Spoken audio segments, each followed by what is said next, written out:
painel tem como tema Custo e Benefício do Diagnóstico Precoce, que é organizado pela Abrale.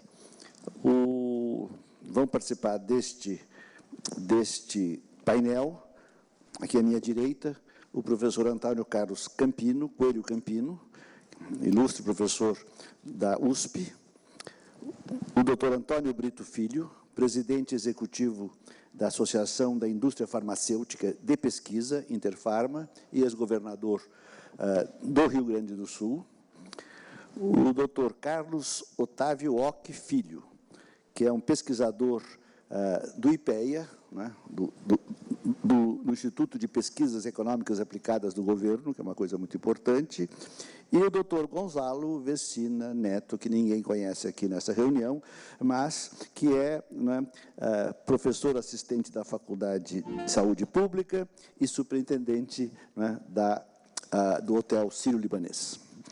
Então, vamos começar este painel dando a palavra para o Campino. Por favor.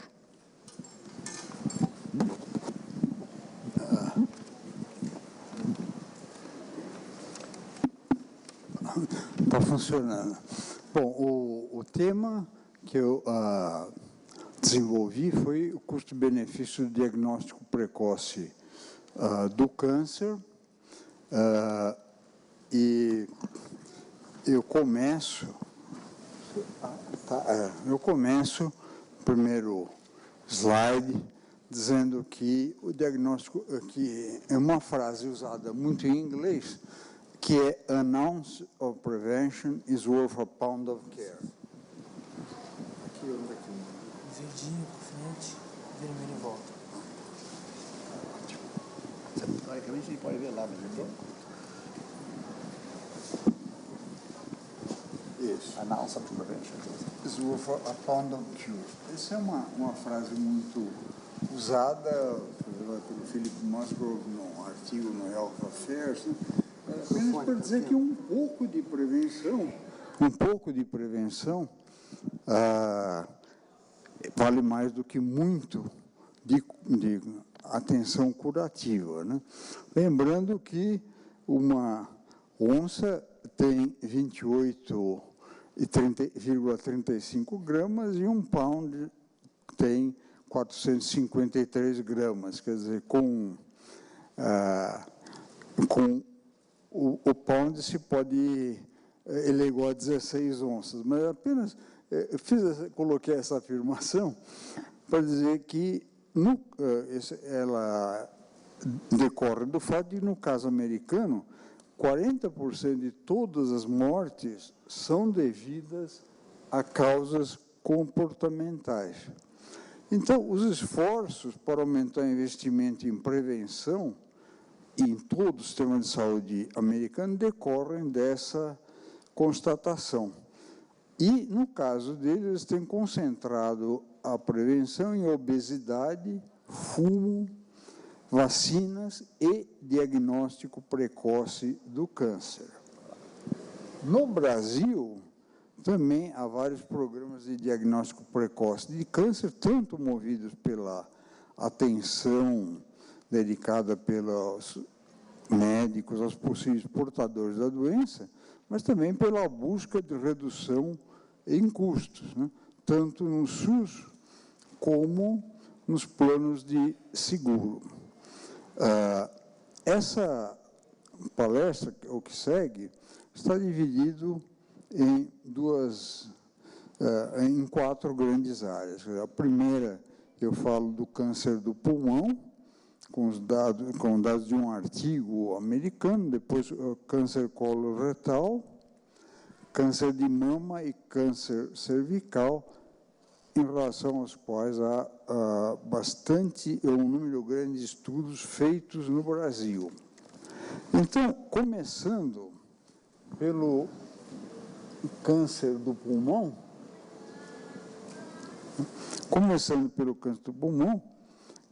a triagem de câncer do pulmão através de tomografia computadorizada. Eu encontrei um estudo recente, de abril de 2015, do Bernardo Goulart, que é um brasileiro, mas está numa universidade americana, e ele comparou os resultados obtidos em 3 estratégias. Uma, fazer tomografia computadorizada anualmente por 3 anos. A outra, fazer raio-x do peito anualmente durante 3 anos. E a terceira, não fazer nada, não fazer triagem. População-alvo era indivíduos de 55 a 74 anos, que fumavam no mínimo 30 pacotes de cigarro por ano, que eram fumantes no presente ou haviam parado de fumar nos últimos 15 anos. Na análise custo-efetividade que ele fez, e aqui eu queria fazer um parênteses, porque o nosso tema é análise de custo-benefício, mas na análise de custo-benefício, os custos são expressos monetariamente e os benefícios também. Mas o pessoal ligado à área de saúde resiste muito à ideia de avaliar os benefícios de saúde monetariamente. Então, eles preferem avaliar os benefícios por algum produto de saúde, tipo, por exemplo, anos de vida ganhos, né?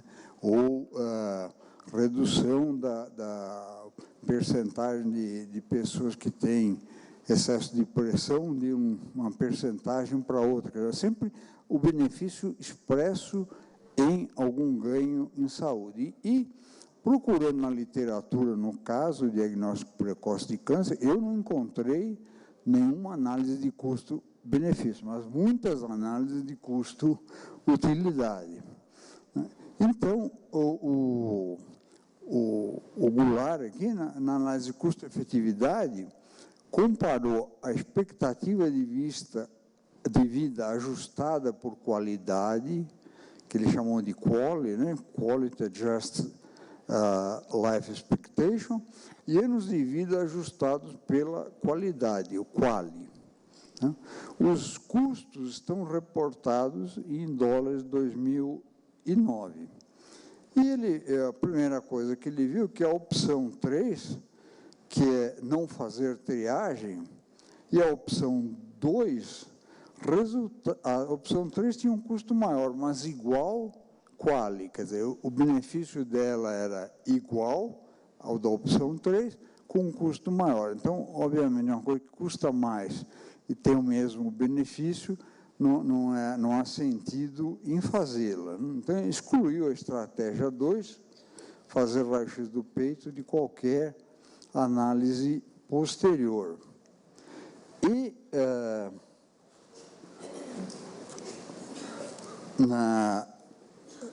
a opção 1, que era a tomografia computadorizada, resultava em um custo médio por ano de vida ganho de $52 mil e custo de $81 mil por QALY.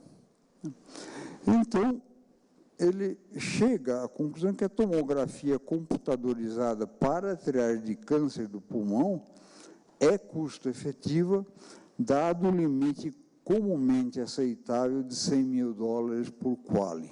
Mas comumente aceitável na equipe de pesquisadores nos Estados Unidos. Não há uma definição a nível nacional do que seria o nível aceitável, né?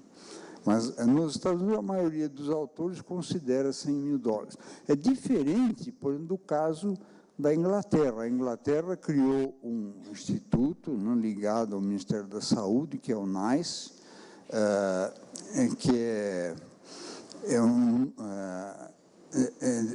instituto de Clinical Excellence, National Institute of Clinical Excellence, e o NICE definiu os parâmetros que ele quer. Se você é uma indústria farmacêutica, desenvolve um novo produto e me apresenta isso para que, com a intenção de que isso seja financiado ou colocado nos programas do governo.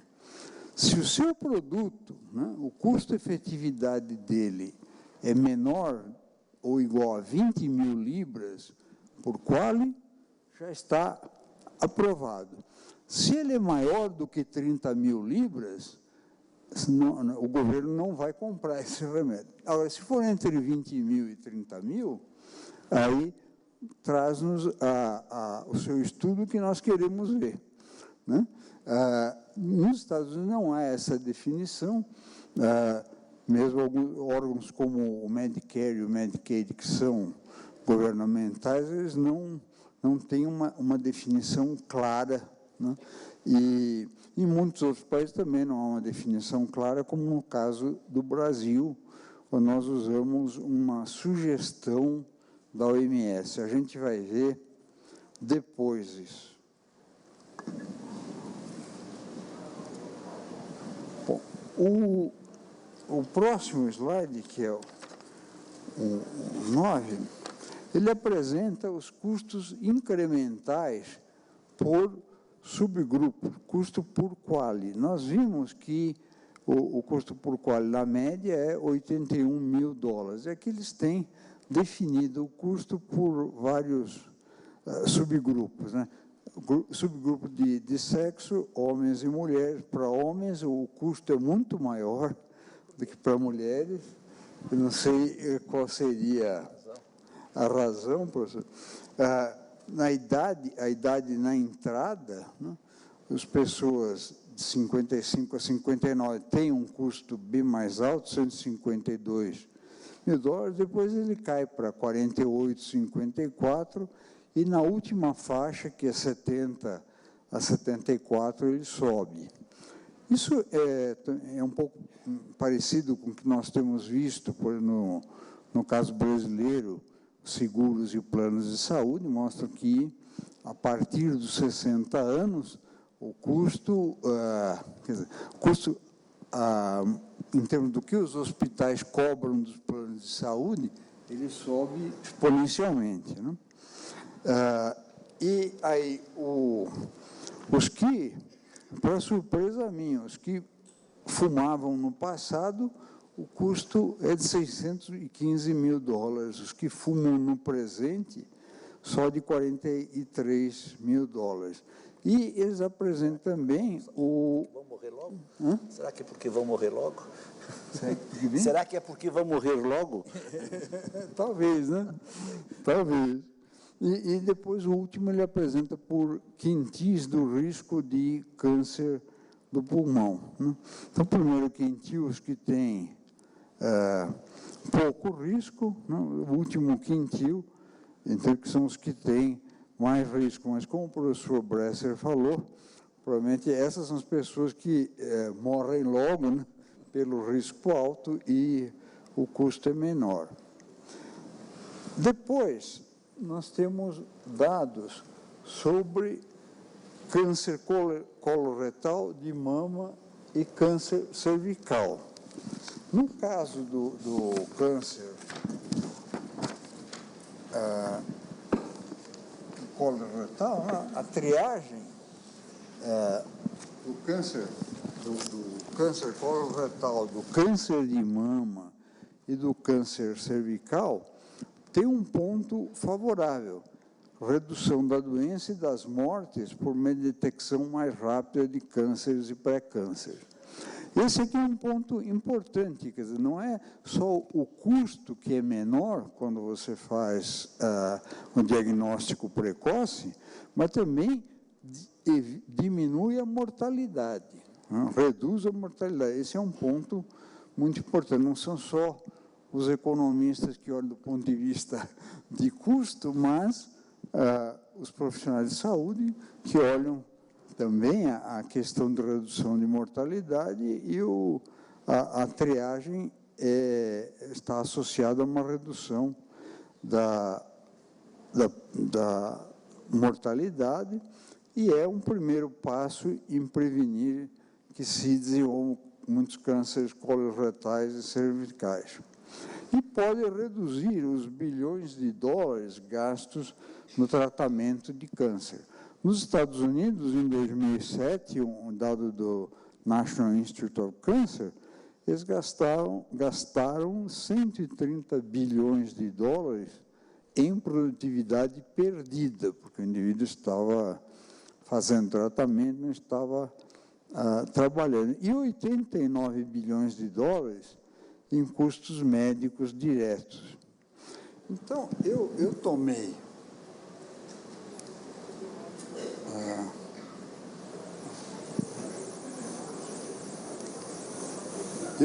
do NIH uma informação que eles têm sobre o custo de tratamento e o custo da triagem, né? Quer dizer, o câncer coloretal, eles gastavam aproximadamente 8,4 bilhões de dólares, né? Na triagem do câncer coloretal, o máximo que seria 29.725 dólares, praticamente 30 mil dólares, né? E eu até fiz uma brincadeira, se os 8 bilhões fossem todos dirigidos para triagem, você podia fazer 280 mil triagens com esse dinheiro, né? O câncer de mama custou para 7 bilhões de dólares, né? E quando, do outro lado, o mamograma a cada 2 anos aumenta a vida de mulheres de 65 anos e mais a um custo aproximado de 36 mil dólares por ano de vida ganho. E no câncer cervical, eles gastavam 160 milhões de dólares e a alternativa que se tem, em termos de prevenção, é fazer um Papa Nicolau. Um Papa Nicolau a cada 3 anos aumenta a vida a um custo de aproximadamente 5.400 dólares por ano de vida ganho. Então,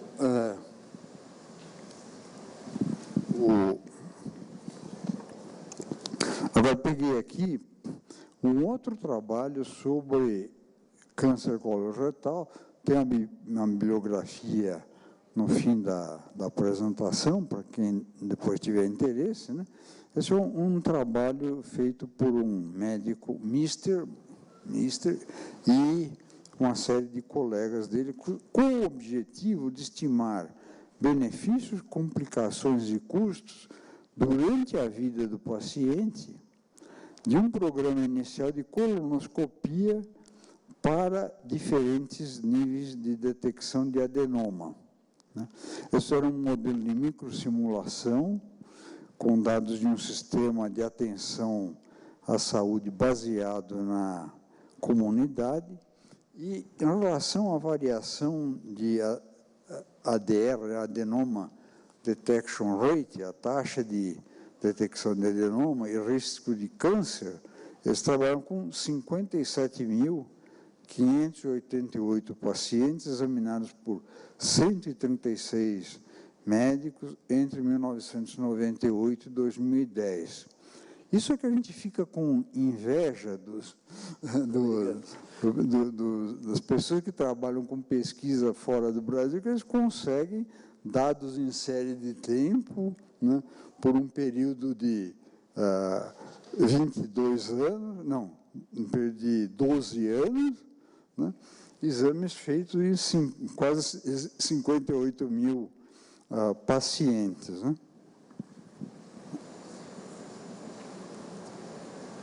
Bom, eu peguei aqui, eu resumi os resultados que eles apresentaram, para ficar mais fácil para nós. O slide 14, que eu estou omitindo, ele tem os detalhes. Eu achei mais interessante a gente fazer um resumo. Eles têm os quintins de taxa de detecção de adenoma, né? Casos prevenidos de câncer por 1.000 pacientes, 7,70, 12,30, até 21,70. Custo do screening em milhões de dólares, 2,80, 3,10, até 3,50. E, na última faixa, no quintil mais elevado, o custo cai para 1,70. Tem os anos de vida salvos, então deu para pegar o custo por ano de vida salvo, né? Então, no caso da colonoscopia, né, você tem um custo por ano de vida salvo de 36 mil dólares para as pessoas que estão no primeiro quintil, 34 mil, 33 mil, e só no último quintil tem essa queda para 15 mil dólares. O outro aspecto que eu queria ver aqui é o do rastreamento mamográfico. E aqui eu encontrei vários estudos brasileiros, né? Vários estudos feitos por médicos e grupos de pesquisa brasileiros. Muitos do Rio Grande do Sul. O Ribeiro é um médico, também, ele e o grupo dele, lá do Rio Grande do Sul, eles fizeram o custo-efetividade de um programa organizado de rastreamento mamográfico em Porto Alegre, né? Feito pelo NMPOA, Núcleo Mama Porto Alegre. Não passou lá. Não passou ainda. Ah, não passou, desculpa. Ainda bem que o professor me avisou. O custo incremental, custo-efetividade incremental, porque sempre que a gente calcula o custo-efetividade, se trabalha com o incremento. Quanto aumentou o custo, quanto aumentou a efetividade, né? Então, o custo incremental da estratégia do núcleo de mama, em relação à atenção ao câncer de mama no SUS, né, leva a alguns resultados que nós vamos ver em seguida. Na estratégia do núcleo de mama, a efetividade foi modelada, levando-se em conta a real adesão da população participante do rastreamento. No programa do SUS, não há esse tomar em conta a real adesão. E fizeram para uma coorte de mulheres de 40 a 69 anos, com risco de desenvolver câncer de mama. Bom, a efetividade medida em anos de vida ajustados pela qualidade, né, que nós chamamos em português de AVAC e em inglês chamam de QALY, né, ela apresenta a RAIS, quer dizer, razão incremental custo-efetividade da ordem de 13.900 dólares por QALY, por ano de vida ajustado, ano de vida ganho ajustado por qualidade. Nas análises de sensibilidade que foram feitas, também o resultado se mostrou pouco sensível à variação nos parâmetros. E aí eles consideraram o limiar surgido pela OMS de 1 a 3 vezes o PIB per capita do país, e, nesse caso, considerando este limiar, o rastreamento do câncer de mama é custo efetivo. Então, nós temos, no slide seguinte,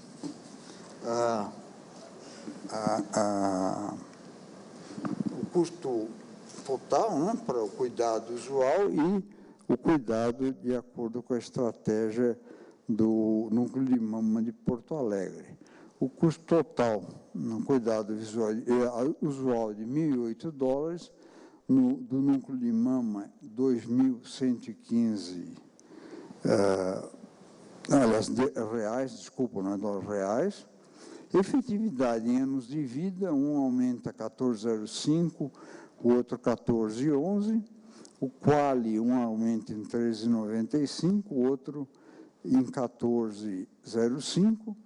Então, o custo-efetividade incremental, se eu pegar reais por ano de vida, quer dizer, olha, o custo total aumentou de 1.008 para 2.115, ele aumentou em 1.107. Os anos de vida, 14,05 para 14 anos, aumentaram 0,06. Então, dividir 1.107 por 0,06 dá 18.500. $450. E, se eu pegar reais por quali, há um erro, aí não poderia ser mesmo 18.450. Eu corrigi, mas neste slide não saiu a correção. Mas veja, de toda forma, o custo aumenta em $1.107 e o quali aumenta em 0,08, não em 0,06. Então, dividindo o 1.107 por 0,08 dá 13.837, não 18.450. Peço desculpa para vocês. Bom, tem um outro estudo feito por Kemp e outros também são brasileiros e procuram analisar os custos de um ciclo de rastreamento mamográfico do câncer de mama na população de 1.014 mulheres e comparar com os custos de rastreamento do câncer de mama em estados mais avançados. Para rastrear e diagnosticar essa população de 1.014 mulheres, foram necessários R$75.593, ou seja, $25.534. Eles detectaram 5 casos de câncer de mama, né, e o custo foi de R$15.318 por diagnóstico, $5.106. O custo médio por paciente rastreado foi de R$75,53, que dá aproximadamente $25. Então, o custo total do tratamento de um único caso de câncer de mama em estado 2 pode atingir R$75.000. Quer dizer, daria para fazer 1.000 rastreamentos mamográficos. Esse é o ponto que eles levantam. O custo de tratamento de apenas um caso de câncer de mama em estágio avançado é semelhante ao custo de rastreamento mamográfico de 1.000 mulheres no climatério. Eles trabalharam só com mulheres no climatério. Então, Climatério, o que é? Hã? O que é climatério? Menopausa. Menopausa. Tá bom. Obrigado. Aí, o custo de tratamento de um caso de mama, né, ele inclui, né, custos hospitalares, cirurgia, quimioterapia, radioterapia e tratamento hormonal. Por isso, ele chega a R$75.000. Finalmente, nos restam poucos slides. Agora, o custo no diagnóstico precoce de câncer de colo uterino, nós temos aí um trabalho feito pela Rosângela Caetano e um grupo de médicos que trabalha com ela. Eles fizeram teste de Papa Nicolau, eles compararam o teste de Papa Nicolau com novas tecnologias de tratamento de câncer. E as estratégias de rastreamento que eles examinaram foram teste de Papa Nicolau, citologia em meio líquido, captura híbrida para papilomavírus, CH-HPV, CH-HPV com autocoleta, associação do teste de Papa Nicolau com CH-HPV e associação de citologia em meio líquido com CH-HPV e fizeram para o universo temporal de 1 ano, né? A perspectiva deles foi do sistema de saúde, que eles só consideraram custos do sistema de saúde e só os custos envolvidos nos serviços prestados. Agora, Tá bom. Para não cansar muito a todos, eu peguei só as alternativas mais custo-efetivas, que são o teste de Papanicolau sozinho ou o teste de Papanicolau com CH-HPV. Nós temos dado de custo, dado de efetividade. Se a efetividade é 0,0175, no caso de 10 mulheres, seriam 175 mulheres, né, para as quais houve efetividade. Né? O custo por caso detectado, R$ 14.586, no outro R$ 20.000, e aqui o custo efetividade incremental. Então, pega, mais uma vez lembrando, o incremento de custo e divide pelo incremento de efetividade.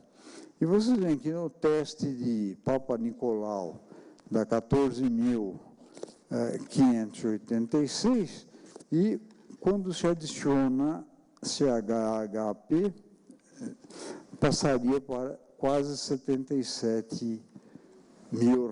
Então, isso leva os autores à conclusão de que o teste de Papanicolau era o mais custo-efetivo na época em que foi feita a pesquisa, lembrando que a pesquisa foi feita em 2006 e, posteriormente, houve mais progressos nessa área. Né? Mas, naquela ocasião, outras estratégias apresentaram resultados piores do que o teste de Papanicolau, mas os autores ponderam que, eventualmente, ao longo do tempo, poderia aparecer outra estratégia que tivesse um maior custo-efetividade. E, mais uma vez, usando aquela sugestão da OMS, que um tratamento é custo-efetivo se ele situar entre 1 e 3 vezes o PIB per capita, então, eles concluem que o teste de Papanicolau era custo-efetivo. Depois segue a bibliografia, que está à disposição. Eu tenho aqui, coloquei na bibliografia os trabalhos que foram consultados, né? E fica à disposição de todos. Mas, com isso, então, eu quis trazer para o nosso debate a ideia de que, com base em artigos nacionais e internacionais, o primeiro deles, para que eu peguei, tinha sido de abril de 2015, todos mostram que o tratamento, o diagnóstico precoce de câncer é custo-efetivo. Muito obrigado. Muito obrigado, professor. Obrigado, professor. Muito obrigado pela exposição, muito interessante. Brito, por favor, é Vossa Excelência. Bem, eu queria agradecer muito o convite, registrar a alegria de poder encontrar aqui o nosso guru acadêmico e político, nosso ministro Bresser Pereira, saudar o doutor Campino, o doutor Carlos Otávio, saudar o nosso Gonzalo. Acho que eu não sou claustrofóbico, mas eu estou muito cuidado com lugar fechado para não cair fora da realidade. Eu, até alguns minutos atrás, estava fora do lugar fechado, vinha de carro, ouvindo que segue o leilão pela área da saúde. A área de saúde está sendo leiloada e, portanto, não se sabe ainda quem vai administrar a custo-efetividade da área da saúde. Eu até acho que o custo-efetividade é feito com outros parâmetros, nesse caso. Não examina exatamente qual a vantagem em termos de qualidade de vida ou de ampliação de sobrevida. Acho que deve haver algum outro, talvez o Gonçalo tenha ouvido falar, se já há literatura sobre isso, talvez haja algum outro padrão técnico para definir qual o interesse nessa área. Mas o fato é que nós estamos vivendo um perigoso descolamento entre o que o Brasil precisa e o que está sendo oferecido ao Brasil para gerir aquilo que o Brasil precisa. Essa não é uma situação apenas desse governo, e essa não é uma situação apenas da saúde, mas é uma situação que, neste momento e neste governo, se agravou. Nós todos, independentes da posição, independente do envolvimento, nós todos temos a clara consciência de que o SUS é um patrimônio imexível da sociedade brasileira.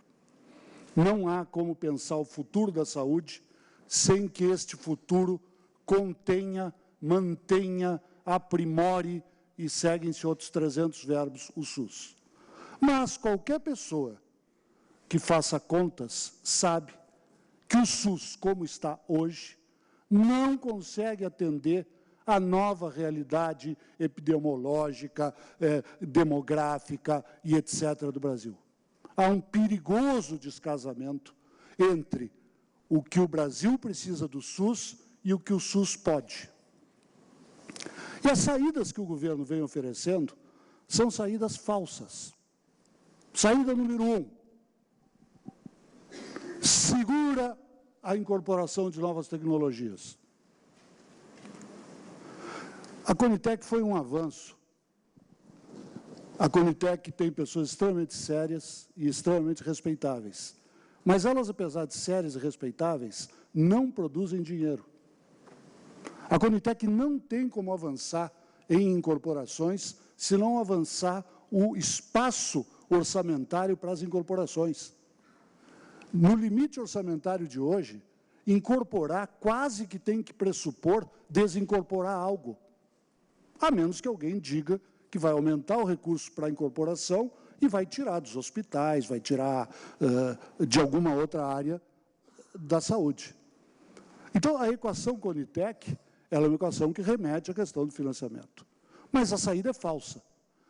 Como a saída é falsa, a sociedade faz uma resposta falsa, judicializa. É uma saída falsa porque não é assim que vai se resolver. É uma saída falsa porque permite que vigaristas se aproximem e usem a saída falsa para necessidades falsas, medicações falsas e etc. falsos. Bem, mas a gente pode fazer mais. Quem sabe a gente começa a demorar os registros na Anvisa. Porque se demorar o registro, aí mesmo que não pode incorporar. Fica melhor. E então, nós todos vamos montando pequenos obstáculos, que na verdade não são pequenos, né? Grandes obstáculos, e vamos tentando evitar o momento que tem que chegar. Qual é o momento? É o momento de enfrentar uma revisão daquilo que a gente conquistou e, sem pretender destruir aquilo que se conquistou, admitir que os próximos 25 anos, tomando 25 como dado mágico, 25 de Constituição, 25 de SUS, os próximos 25 não são sustentáveis. Os hospitais não aguentarão 25 anos desse jeito. Os planos de saúde ou rebentam com a gente ou se rebentam. Os medicamentos inovadores ou rebentam com a gente, e está falando o presidente da Associação da Indústria Farmacêutica, ou não vão entrar. Porque a equação em todos os países está difícil de fechar, mas no nosso país ela é 2 vezes mais difícil de fechar, porque o nosso sonho é mais generoso, o nosso sonho é, em termos globais, tão generoso quanto o mais generoso, e porque a nossa carência é maior, ou, no mínimo, na média, do que é uma grande carência em termos mundiais, pelo tamanho da população, pelo índice de desenvolvimento humano e etc.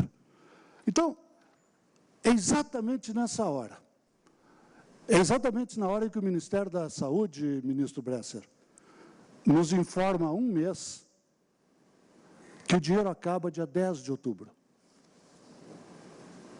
Os cortes feitos determinam que o dinheiro acaba dia 10 de outubro. Esse não é o dinheiro para construir estrada, esse é o dinheiro para repasses. Municípios, hospitais, estados. Bem, ele acabando, ele tem que ser buscado junto ao nosso simpático e perdulário ministro Joaquim Levy, que será convidado a desovar em torno de 11 bilhões de reais para bancar outubro e novembro.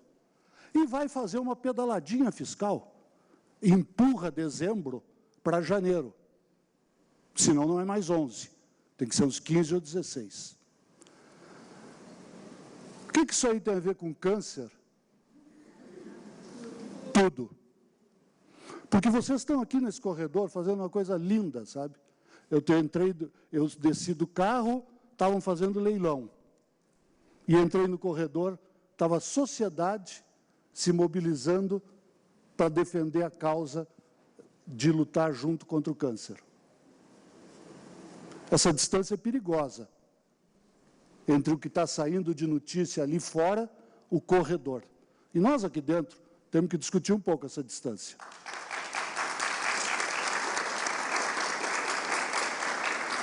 Porque senão, vocês e nós vamos ficar com a agenda do meio, dos meios. Qual é a agenda dos meios?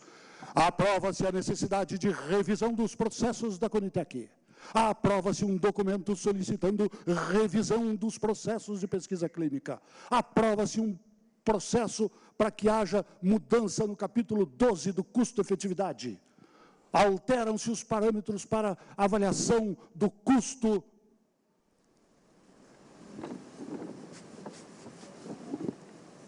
Não está aí. Eu fui constituinte e a constituinte fez uma estupidez. Aliás, fez várias, mas uma foi muito grave. Nós trabalhamos compartimentadamente. Numa sala, nós desenhamos os sonhos. Na outra sala, os recursos. E entregamos para um pessoal que gosta de gastar, como Serra, Dornelles. E numa terceira sala, ficou o pessoal que dividia as responsabilidades entre os entes federativos. Então, a gente sonhava saúde, educação na sala A, o financiamento era na sala B, e a divisão das tarefas e dos recursos era na sala C. Só se encontraram no plenário com o doutor Ulisses brabo e apressado. O sistema de saúde tem que ser repensado, a começar da questão federativa. Não tem planejamento que use direito o dinheiro pouco que existe, com essa falta de racionalidade, onde cada prefeito quer ter um tomógrafo para chamar de seu, e um hospital para depois não ter o que fazer com ele. Essa brincadeira brasileira de a cada município um hospital para nada. A regionalização da saúde não passa pelo poder do prefeito e da prefeitura. Não existe regionalização da saúde. O que existe é um brutal desperdício de equipamentos que estão jogados criminosamente nesse país. Então, esse é um aspecto. Vai ter que rediscutir a tal história do tripartite. Tripartite rediscutido não significa retirar a corresponsabilidade da União, do Estado e dos municípios. Mas quem cuida do quê? Né? Para dar um exemplo. Enfim, meus amigos, eu não pretendo, ou não pretendia, me alongar. O que eu quero é, até por homenagem ao que eu fui na minha outra encarnação, eu queria politizar um pouco essa conversa. Há uma maravilhosa movimentação de vocês, passando por cima de alguns fricotes que existem entre as entidades de vocês. Parabéns por terem passado por cima disso. Continuem nesse caminho. Né? É melhor ser 10% de 100 do que 100% de 10. Né? Todos juntos. Parabéns. Então, tem esse movimento. Esse movimento não vai nunca poder deixar de ser um movimento com base científica, com qualidade técnica, mas, infelizmente, no Brasil, neste momento, estão acontecendo coisas que são definidoras e que são premissas para qualquer das outras atividades. Enquanto vocês estão aqui discutindo como atuar no campo da saúde, a saúde está sendo leiloada. E é preciso, por isso mesmo, juntar as duas pontas dessa realidade. A realidade que vocês estão tentando, com o melhor das boas intenções e o mais bem intencionado, né, dos patriotismos, e o que é a realidade que está acontecendo aí fora. Acho que esse é um exercício muito importante e é um exercício que nós todos, independentemente de posição política, de posição partidária, nós estamos sendo convocados a fazer. Porque, nesse caso, inclusive, da escolha do novo ministro, não se trata, na minha opinião, ministro Bresser, se vai se escolher um competente ou não. Eu já estou tão velho que eu já desisti de querer gente competente. Eu agora só queria alguém honesto. Muito obrigado.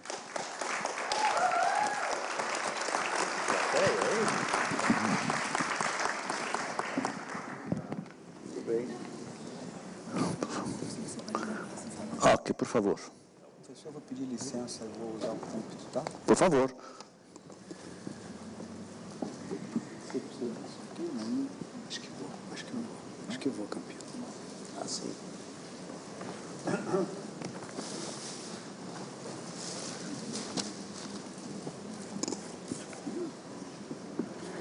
Boa tarde a todos. Inicialmente, eu gostaria de agradecer o convite do movimento para estar aqui hoje com vocês, discutindo um assunto tão importante nessa conjuntura, que é o financiamento do setor saúde, em especial da oncologia.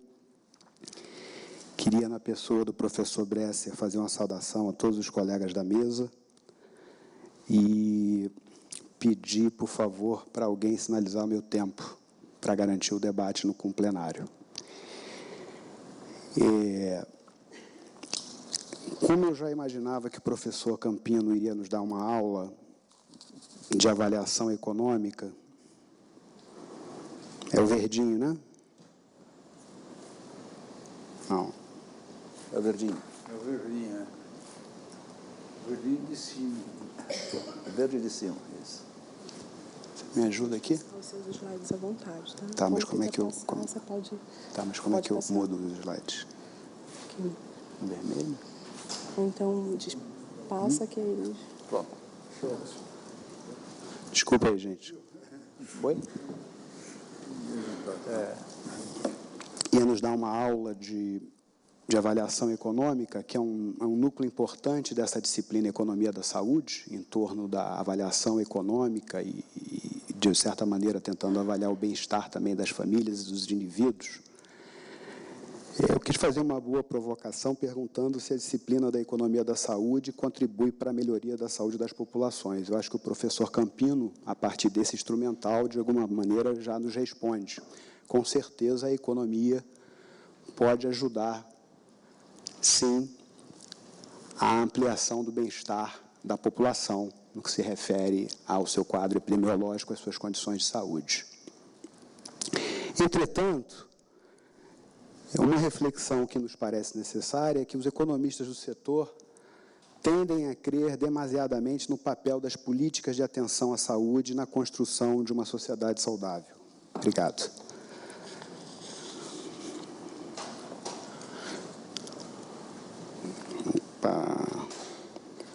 enrolar com isso aqui.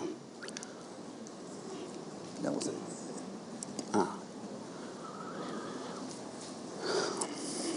Em resumo, presta um pouco atenção a um conjunto de determinantes sociais, políticos, demográficos, econômicos e ambientais que podem impactar sobre as condições de saúde e os fatores de riscos que provocam desconforto, dor, doença e a morte da população.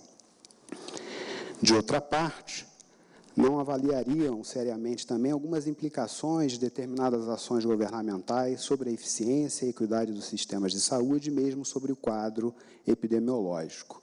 O que eu estou querendo sugerir é que a discussão da economia da saúde, se ela for apenas setorial, ela pode ser uma armadilha para a gente compreender de maneira mais clara quais são os desafios que precisamos enfrentar, seja no que se refere à atenção médica, seja no que se refere à saúde coletiva, seja no que se refere à formulação e o desenho das políticas de saúde. A saúde não é uma ilha.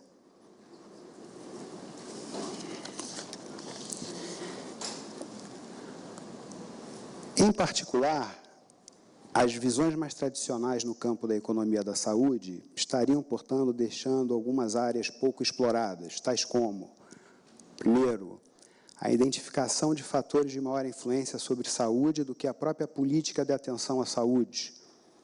Eu coloquei aqui 2 exemplos que me parecem autoevidentes, a questão da nutrição, ou mesmo o estresse em função do dia a dia nas cidades, nas grandes regiões metropolitanas, em função da violência social, do trânsito, etc. Segundo, a avaliação do desempenho do sistema de saúde, dos profissionais de saúde como um todo, a discussão da alocação entre a prevenção e ações curativas, a própria produtividade do trabalho, que pode ter um impacto significativo sobre a qualidade da atenção médica. Terceiro, a avaliação do impacto macroeconômico de atividades que influenciam sobre as condições de saúde da população, resgatando uma discussão da medicina social, Campino. As condições de emprego, o nível de renda, o nível de escolaridade. E antes de avançarmos aqui, eu gostaria de fazer uma breve reflexão, talvez inspirado pela presença do professor Bresser, que talvez nós precisemos compreender de maneira mais ampla o papel das políticas sociais e das políticas de saúde em países com as características que o Brasil apresenta, não só como um fator de redução das desigualdades de acesso aos serviços de saúde, portanto, melhoria das condições de saúde, mas também voltada para o desenvolvimento econômico. E, professor, numa situação de crise como nós vivemos hoje, ou seja, de recessão, a política de saúde tem, sim, um papel anticíclico de mitigar os efeitos da crise econômica e da recessão sobre as classes populares e sobre as classes médias. Estudos objetivos no IPEA comprovam o papel desconcentrador de renda do SUS, resgatando a tradição cepalina. Se quisermos pensar no Keynes ainda, saúde é intensiva em emprego, ou seja, indutora do crescimento, indutora da inovação tecnológica tão importante para esse setor. Ou seja, me parece que precisamos olhar a política de saúde enquanto um vetor fundamental para o desenvolvimento econômico e social do Brasil. Isso nos ajudaria ideologicamente, inclusive, a fortalecer o financiamento do Sistema Único de Saúde.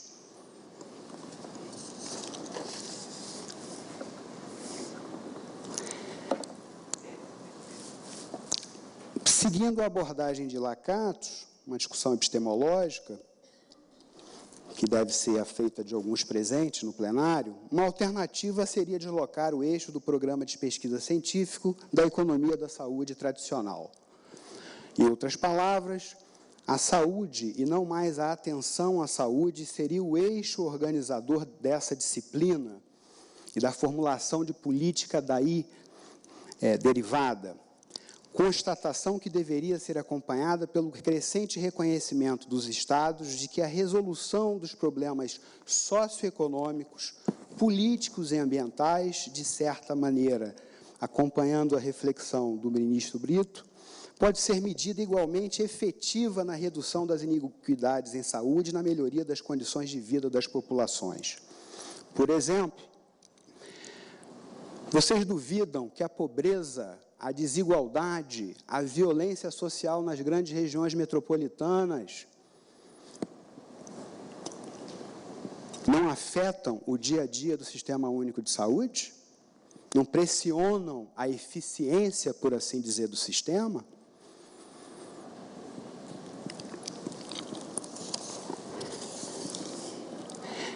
Economia da saúde e o tratamento do câncer.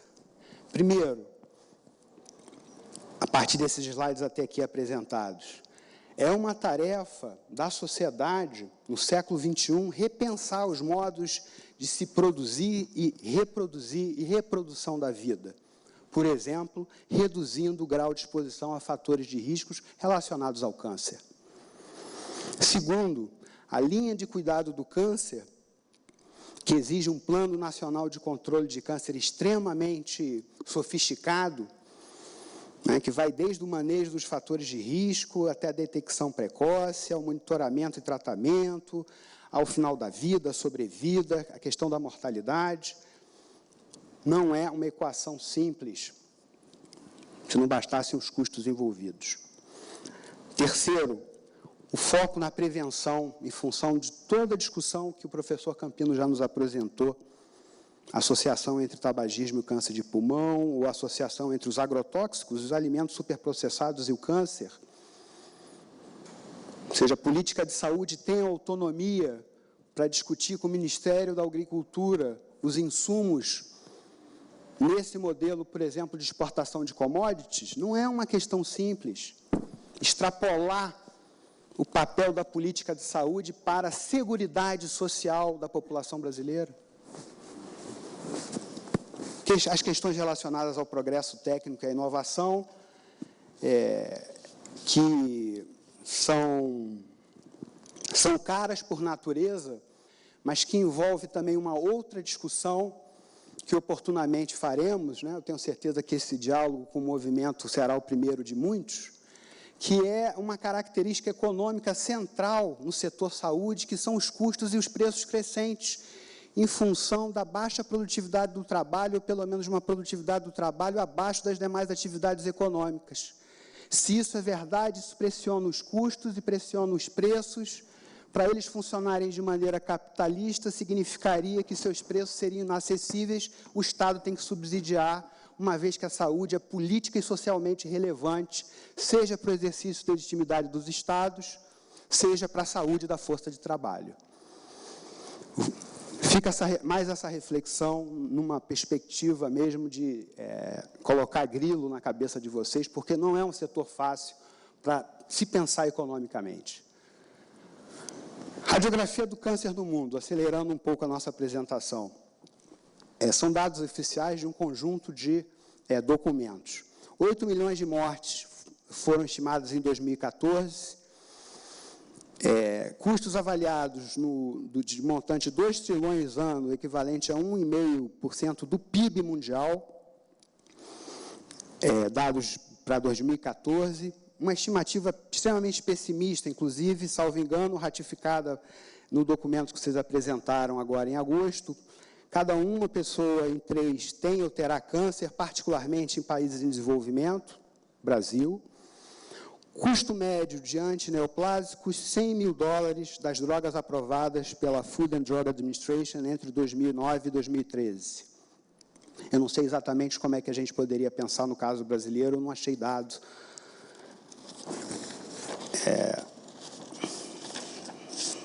Relativo ao caso brasileiro. Radiografia do câncer no Brasil. Perspectiva para 2020, primeira causa de morte por doença.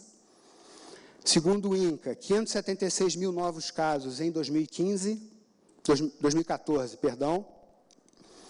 60% já em estágio avançado, seja pela falta de centros especializados, pelas longas esperas para consultas com médicos especialistas ou pela demora na realização de exames, e um tempo médio de espera entre o diagnóstico e o início dos tratamentos com quimioterapia e radioterapia de 76,13 a 113,4 dias.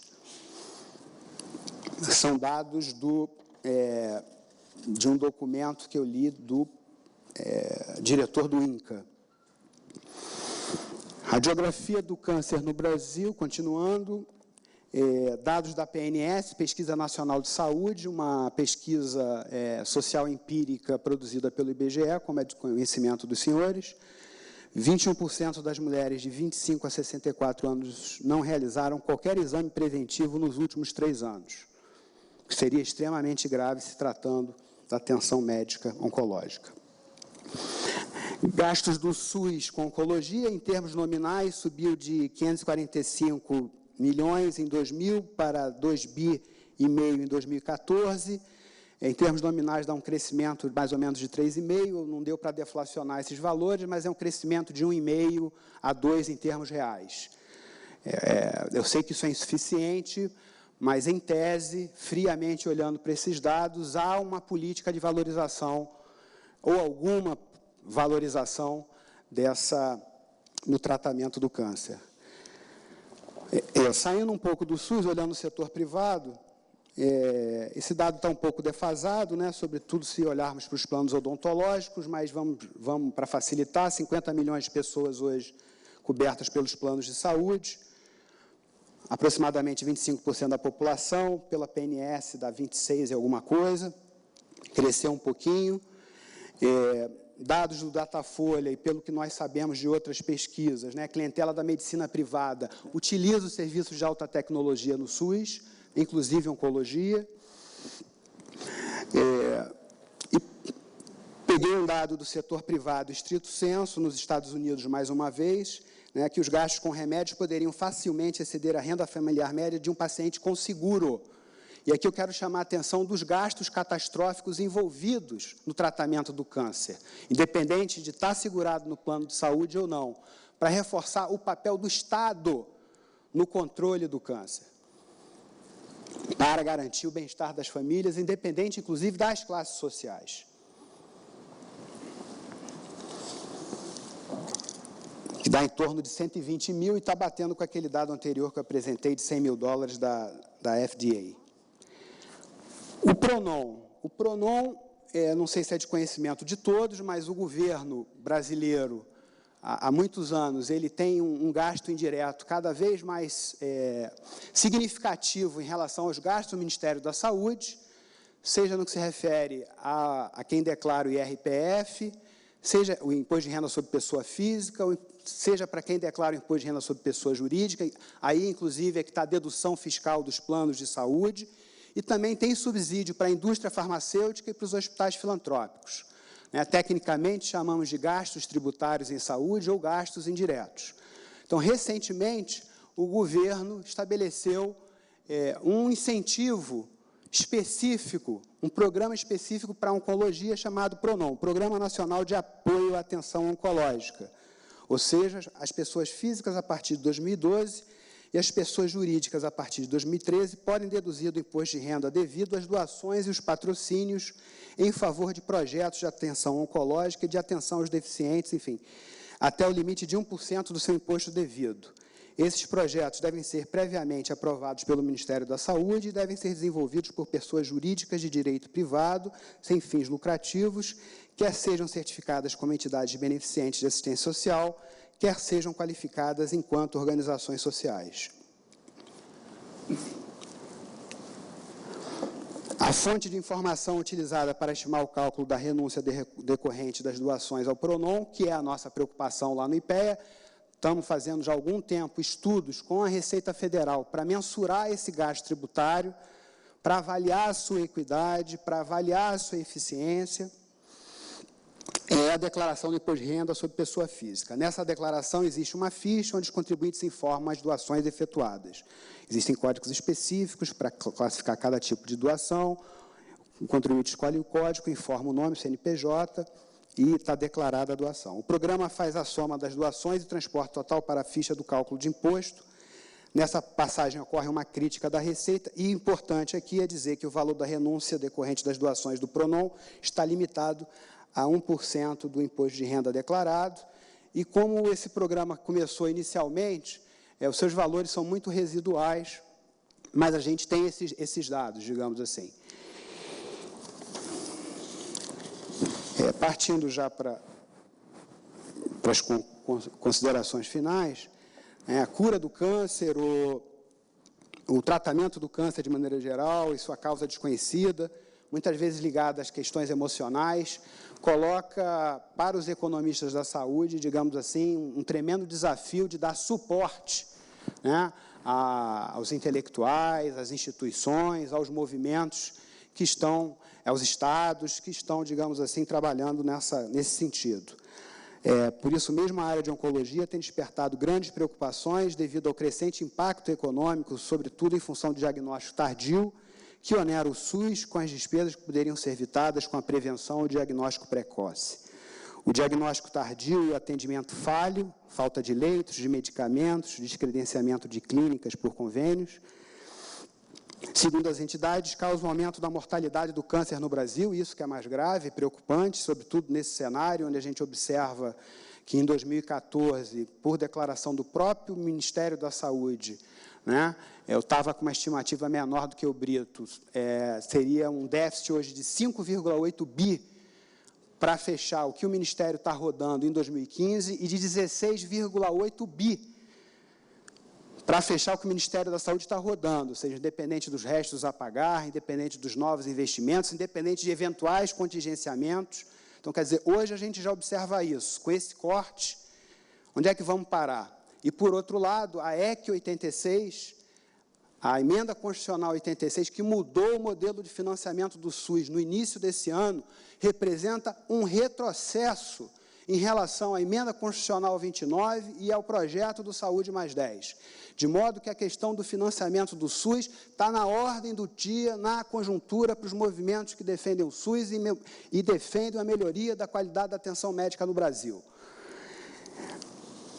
Desse modo, além de um maior gasto com repetidas internações, necessidade de procedimentos e medicamentos com alta complexidade e atualização constante de valores pagos por serviços médicos. A questão da judicialização, ela, além desse problema abordado pelo ministro, tem um problema objetivo,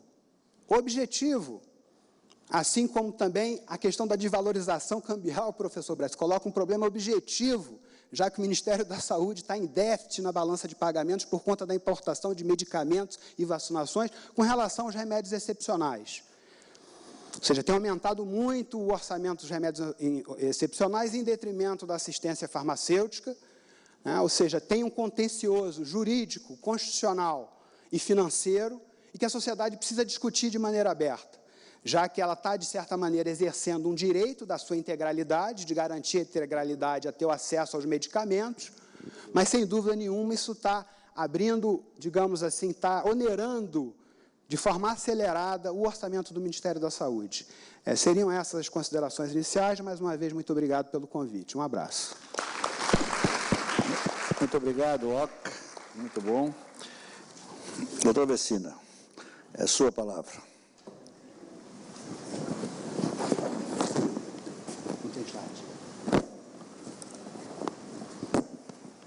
Bem, boa tarde.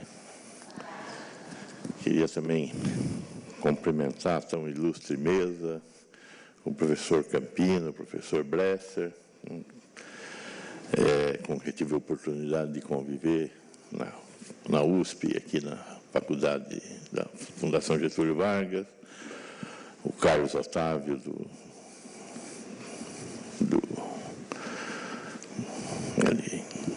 Instituto de Economia Aplicada, e no Brito, com quem a gente tem se esfregado aí no mundo. Não é? Nem com peso hoje eu ganho, não é? Uma mesa totalmente econômica, e aqui tem um jornalista sobrando, não é? E eu sou o único médico, não é? O único profissional de saúde. Mas eles falaram o tempo todo da medicina, não é verdade? Então, me sobrou falar de outras coisas, né? E o Brito foi muito peremptório e correto na crítica que nós temos, sim, que colocar no momento atual que o país está vivendo, né? Então, eu vou dar um salto e eu quero discutir o que vem depois, porque tem que vir alguma coisa depois, né? Eu acho que nós temos que ter essa posição crítica e dura que foi colocada pelo Brito, o Carlos também colocou, mas nós vamos ter que fazer alguma coisa depois. O câncer não é uma doença, são muitas doenças, embora a gente tenda a falar de uma doença, né, aparentemente. Segundo, como dizia o professor Brentani, em relação ao câncer, temos dois tipos de pessoas: as que têm câncer e as que terão câncer.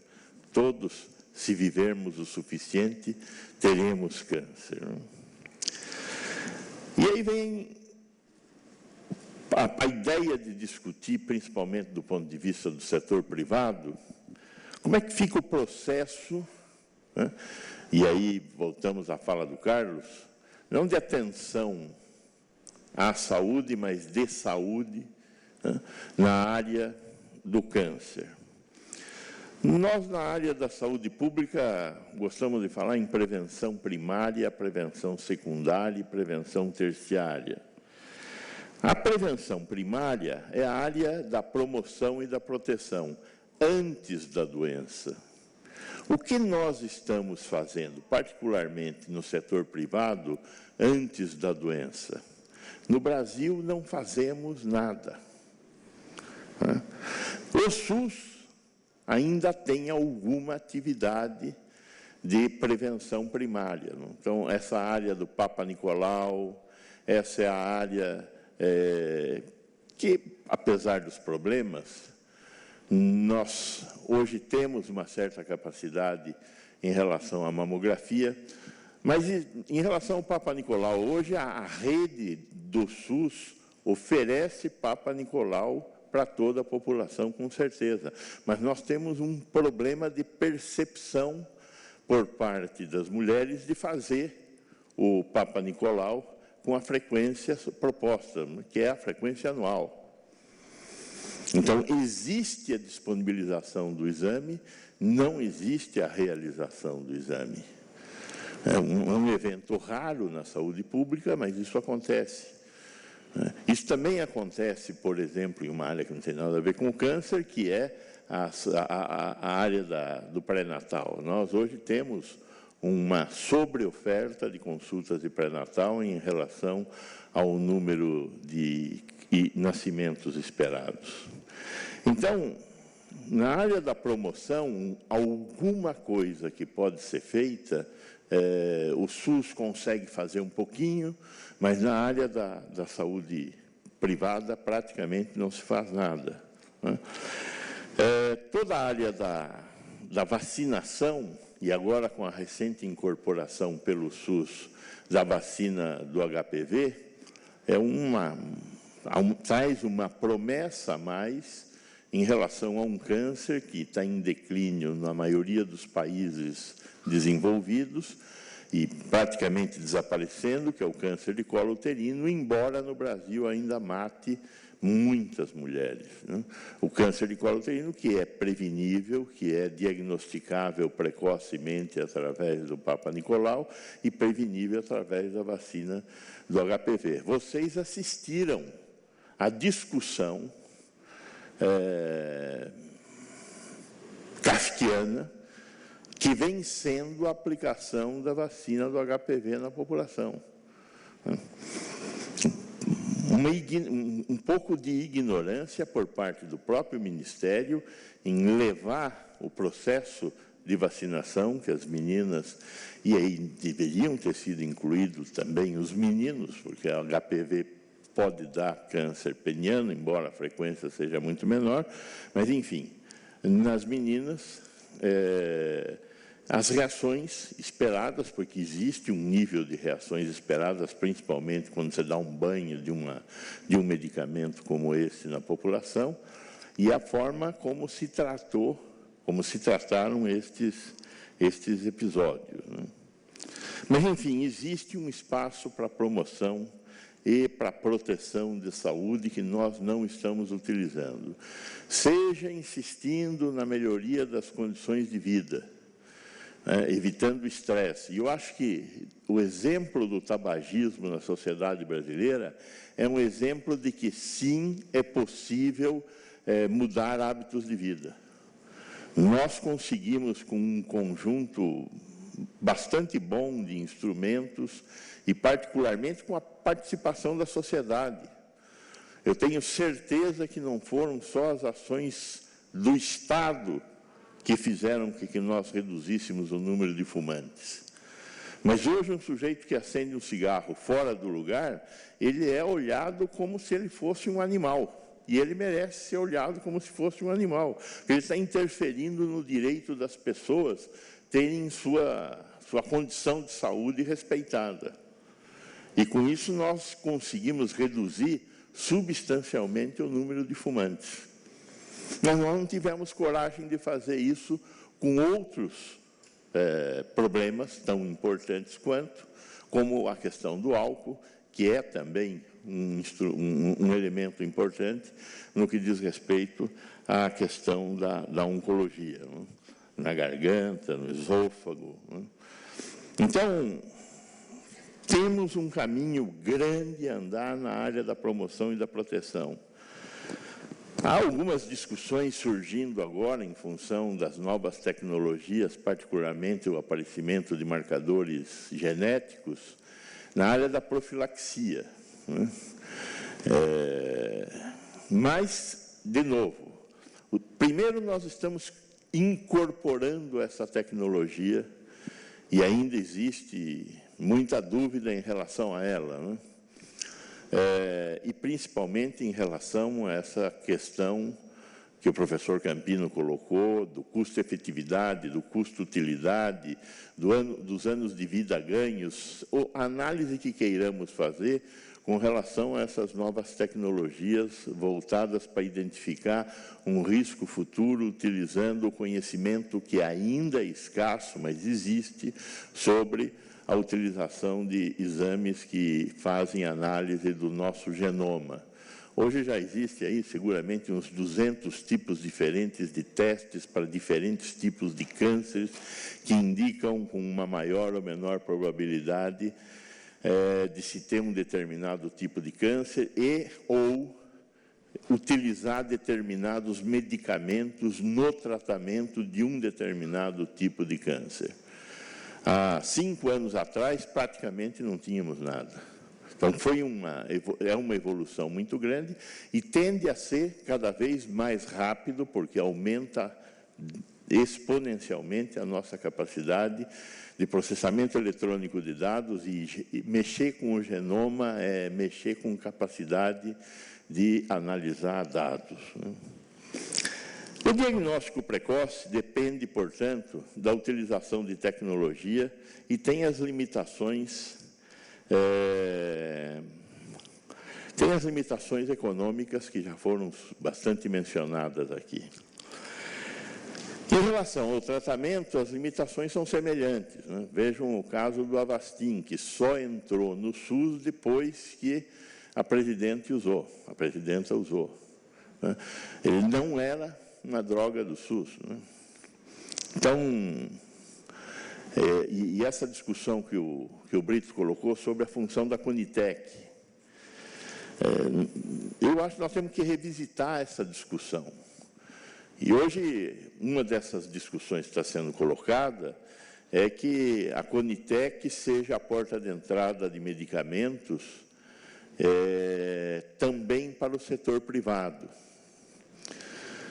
E eu acho que, se esse caminho for adotado, de que a Conitec seja a porta de entrada também de produtos para o setor privado, que a Conitec tem que deixar de ser um órgão só do Ministério da Saúde para se transformar num órgão da sociedade, com a transparência necessária no processo de tomada de decisão, se inclui ou não um novo instrumento de diagnóstico, um novo instrumento de tratamento.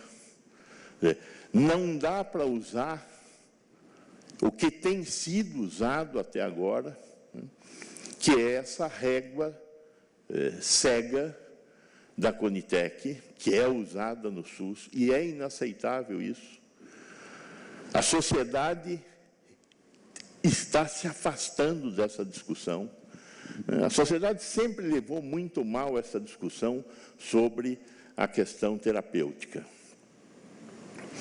Até 1998, na Relação Nacional de Medicamentos Essenciais, para tratar um quadro que é bastante corriqueiro na vida nossa, que é a asma, nós só tínhamos medicamentos que eram usados desde a década de 50, e os novos medicamentos, os beta-bloqueadores que começaram a ser usados a partir dos anos 80, não estavam na Relação Nacional de Medicamentos Essenciais.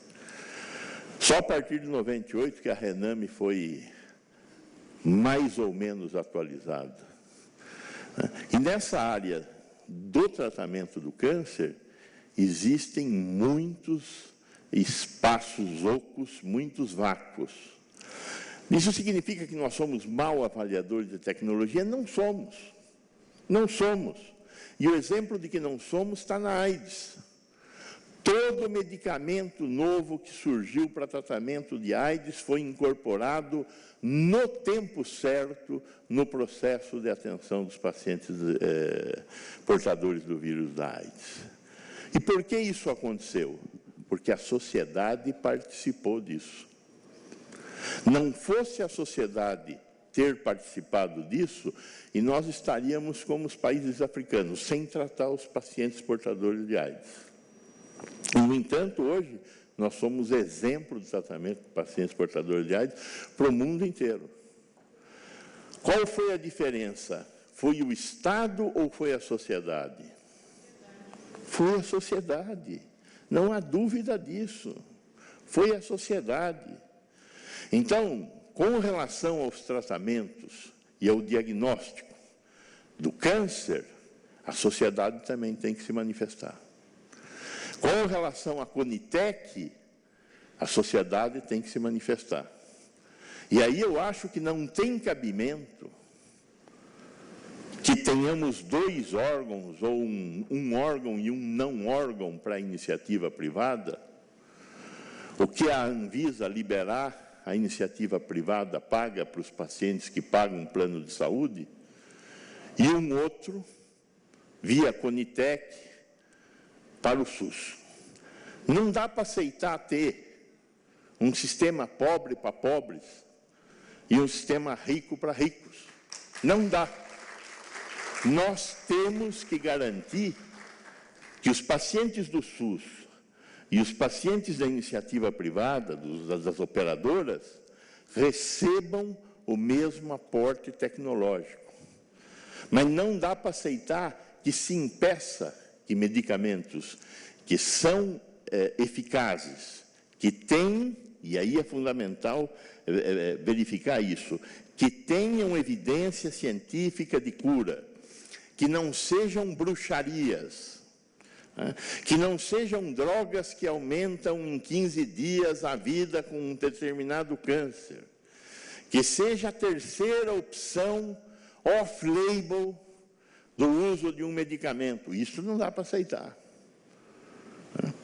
Então, é um jogo, entre aspas, no sentido do planejamento estratégico, é um jogo que tem que ser jogado por uma sociedade, por um Estado que respeitam o cidadão e que querem usar a saúde como instrumento de inclusão social, saúde como instrumento de construção de igualdade.